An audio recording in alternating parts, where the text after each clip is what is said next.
দর্শক, ক্যাম্পাসের আশপাশে কিন্তু প্রচুর ভিড় লক্ষ্য করা যাচ্ছে এবং সেনাবাহিনী, বিমান বাহিনী এবং নৌবাহিনী সবাই কিন্তু উদ্ধার কাজে এগিয়ে এসেছে যে যার জায়গা থেকে।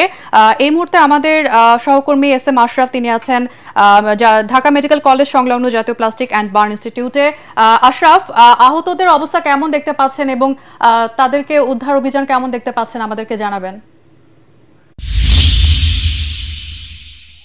এখানে আসলে ভয়াবহ পরিস্থিতি। যদি বলা হয় যারা দুর্বল চিত্তের তারা এখানে নিজেদেরকে কন্ট্রোল রাখা ডিফিকাল্ট হবে। আমি এখানে এসেছি প্রায় 2 ঘন্টার মতো সময় হয়ে গিয়েছে।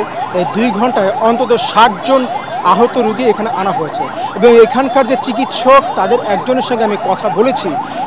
এখানে যাদেরকে আনা হয়েছে তাদের বেশিরভাগের অবস্থাই আশঙ্কাজনক বলে আমাদেরকে জানিয়েছেন। সুতরাং বাকিটা জানি না কি হয়, কিন্তু এখানে যে সমস্ত আহত শিক্ষার্থীদেরকে আনা হয়েছে এটা একটা হৃদয় বিদারক দৃশ্য। ঢাকার বিভিন্ন হাসপাতালে যেখান থেকে আসলে চিকিৎসার আর কোনো অবস্থা নেই তাদেরকে এখানে পাঠানো হয়েছে এবং এখানে শিক্ষার্থী থেকে শুরু করে শিক্ষার্থীদের অভিভাবক এখানে একটা হৃদয় বিদারক দৃশ্যের অবস্থা তৈরি হয়েছে।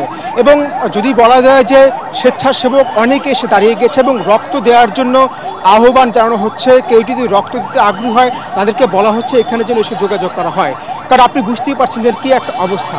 বারবার আমি যদি বলি যে আসলে মনে হচ্ছে যেন প্রতি মিনিটে একটি অ্যাম্বুলেন্স প্রবেশ করছে এবং এই অ্যাম্বুলেন্স থেকে এক একটা রোগী বের হচ্ছে, তাদেরকে ভিতরে নিয়ে যাওয়া হচ্ছে।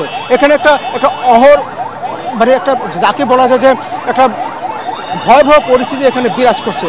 তো আমি কিছুক্ষণ আগে কথা বলছিলাম চিকিৎসকদের সাথে, তারা বলছিলেন যে আসলে এখানে যে উৎসুক যে মানুষ তাদেরকে বারবার করে বলা হচ্ছিল আপনারা একটু নিজেদের অবস্থান থেকে দূরে সরে সঠিকভাবে যেন সেই রোগীদেরকে নিয়ে যাওয়া হয় সেই ব্যবস্থাটা করে দেন। কিন্তু যদি আপনারা জানেন যে আইনশৃঙ্খলা রক্ষাকারী বাহিনী আসলে বেগ পেতে হচ্ছে এই উৎসুক জনতাকে এখান থেকে সরাতে।